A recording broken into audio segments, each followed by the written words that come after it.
तो दोस्तों कोसी भरने की जो मान्यता है वो तो आप किसी भी शुभ दिन इस मान्यता को पूरा कर सकते हैं, पर छठ पर्व के पहली अरग के दिन जो कोसी भरी जाती है उसकी अलग ही महत्व होता है। तो चलिए आज हम देखते हैं कि कोसी कैसे भरा जाता है। तो सबसे पहले कोसी भरने के लिए गन्ने के 5 ईख ले लिए जाते हैं और उससे इस तरह से मंडप बनाया जाता है, पांचों तरफ से बांध कर ऊपर में बांध दिया जाता है और फिर उसके बीच में इस तरह से आप चावल के आटे सिंदूर वगैरह से चौका पूर सकते हैं। इसे चौका पुराना कहा जाता है। ये आप किसी भी डिज़ाइन का बना सकते हैं। तो ये देखिए मैं बना रही हूँ।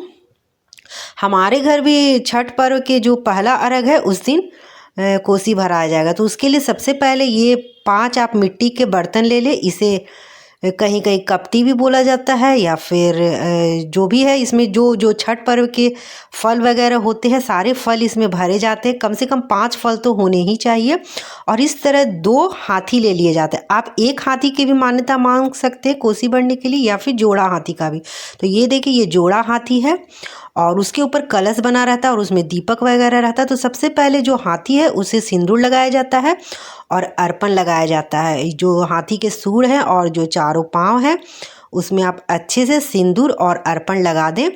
और फिर जो हमने चौका पूरा है उधर से हाथी को रखा जाता है। तो हाथी को रखने की भी विधि है कि हाथी का जो सर है वो आप पूरब दिशा में रखेंगे और जो उसका पूंछ है वो पश्चिम दिशा में होगा। तो इस दिशा का ध्यान रखते हुए हाथी को रखा जाता है। और फिर ये देखिए इसके ऊपर जो दिया वगैरह है उसमें दिया बाती होता है, घी की दिया बाती होता है। और सबसे पहले आपको हाथी को ऐसे ही नहीं रखना है। आप देखिए हाथी रखने के लिए सबसे पहले धान लिया जाता है, क्योंकि छठ के वक्त जो नया धान निकलता है तो कम से कम जो 1.25 किलो आप धान ले लीजिए और उसे 2 जगह पे, अगर आपने 2 हाथी की मान्यता मांगी है तो 2 जगह पे इस तरह से धान को रख दे, जो धान का ढेर है, और उसी के ऊपर हाथी को के सर को पूरब दिशा की ओर रखते हुए रखना है। तो ये देखिए हाथी को सबसे पहले सिंदूर वगैरह और अर्पण वगैरह लगाया जा चुका है और फिर हाथी को उसी धान की ढेरी पे रख दिया गया है। और अब हाथी के आगे गेहूं रखा जाता है। ऐसा मान्यता होता है कि हाथी को ये खाने के लिए जो अनाज है वो प्रतीक के रूप में दिया जाता है। तो धान के ऊपर हाथी को रखा जाता है और गेहूं को उसके आगे रखा जाता है, ताकि वो, ये ऐसी मान्यता है कि मतलब हाथी को खाने के लिए दिया जा रहा है। तो ये देखिए आगे में जितना गेहूं भी लगभग 1.25 किलो के बराबर ही होता है, आप ज़्यादा भी रख सकते हैं। और लास्ट में ये गेहूं को आप किसी ब्राह्मण को दान दे सकते हैं या किसी गरीब व्यक्ति को दान दे सकते हैं या फिर नदी में बहा सकते हैं या चिड़िया वगैरह को दे सकते हैं। तो ये देखिए अब जितने भी जो दिया है उसमें घी बाती होगा, चारों तरफ से घी जलाया जाएगा। तो सबसे पहले फूलों की जो माला है वो दोनों हाथी को पहनाया जा रहा है। आपको एक एक विधि बहुत ही अच्छी तरह से बताया जाएगा। और जितने भी, ये देखिए इसी को कोसी भरना बोलते हैं। जो हमने जो मिट्टी के जो पात्र थे उसमें सारे जो फल वगैरह हमने रखे हैं। और चूँकि छठ के टाइम पे कोसी भराया जा रहा है तो ठेकुआ भी होता है, तो ठेकुआ को भी रखा गया है और सभी फल को रखकर हाथी के पास रखा गया है। और सभी जो अभी हमने घी में दीपक में किया है घी बाती, उसमें अब जलाया जा रहा है। और एक कपड़े में जो भीगे हुए चने होते हैं और चावल और कसैली और कुछ पैसे, इसे बांधकर जो हमने अभी मंडप बनाया है उसमें बांधा जाता है। और छठ के टाइम पे हो रहा है तो छठ के गीत भी महिलाएं गाती रहती है, बहुत ही अच्छा लगता है। तो 5 बार कम से कम आप ये जो चने हैं फूले हुए पानी में भीगे हुए इसे डाल दें और कुछ पैसे डाल दें और इसे बांध दें और वही जो ईख है उसके ऊपर बांध दें। और जब इसका विसर्जन होता है तो आप इसे पंडित को दान दे सकते हैं।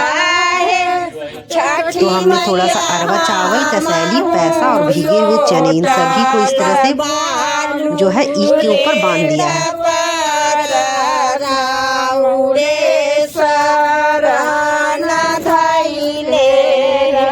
छठी मैया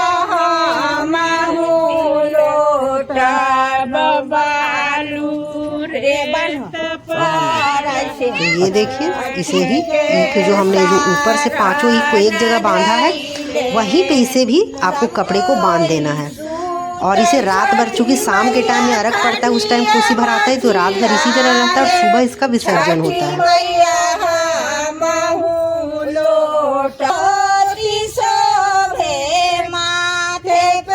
और चारों तरफ जो हाथी है उसके चारों तरफ भी दीपक जला दिया जाता है।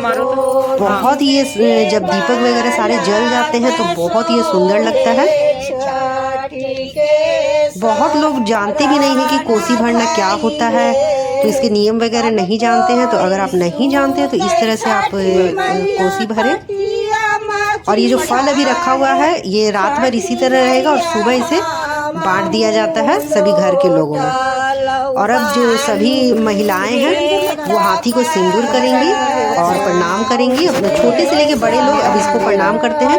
और ऐसी मान्यता है कि यहाँ जो भी मन्नत मांगी जाती है वो पूरा होता है, और जब मन्नत पूरा हो जाता है तो वे लोग भी इसी तरह कोसी भरते हैं। तो सभी महिलाएं भी सिंदूर करेंगी और प्रणाम करेंगी।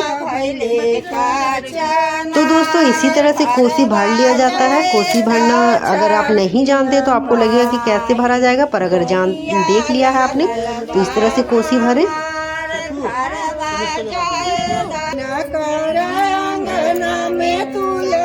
तो सभी आकर अब प्रणाम करेंगे, और जब सभी प्रणाम कर लेंगे तो रात भर ये इसी तरह रहेगा। और इसमें घी में जो है आप जो दिया है उसमें घी कर देते रहें, और सुबह सुबह इसका विसर्जन हो जाता है।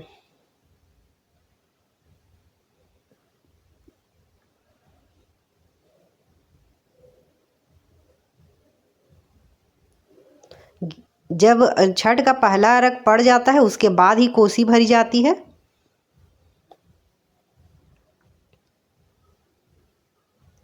तो सभी लोग एक एक करके आते हैं और इस तरह से प्रणाम करते हैं और कुछ मान्यता मांगते हैं।